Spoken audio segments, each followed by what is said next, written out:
What's your name? Lashpin Warren. Pwede po bang makain muna?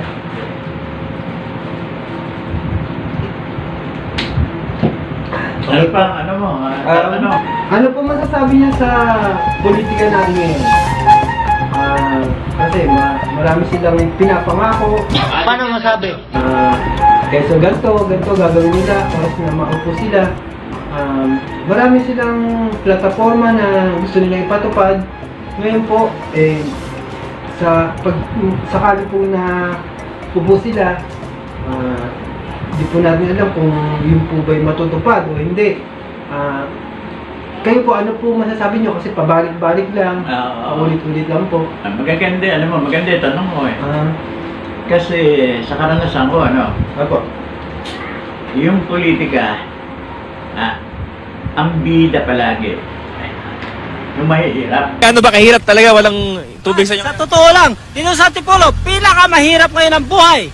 Walang tulog, walang gising, lahat puro gising.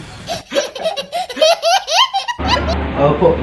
Lahat ng politiko, pagtatanggal ko mahihirap, di ba? Bibigyan ko ng trabaho mahihirap. Opo. Lahat Opo. ang sinasabi nila, pabor sa mahirap. Opo.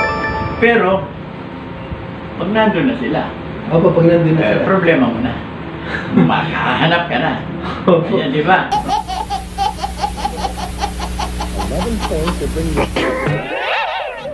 Kasi nga,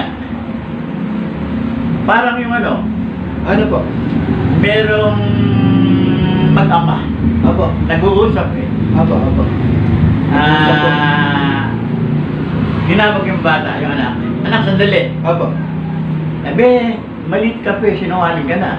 Hindi mo sinusunod nung pinasabi ko sa'yo. Opo. Ang sagot nung anak, tayo dyan. Paglaki ko, pwede na akong politiko. Sinungaling. Nagbibiro lang ako. Di ba? Paglaki niya, gano'n na nga. Opo. Yun. Yun ang style ng politiko natin. Oo. Puro pangako, abutin pangako. natin.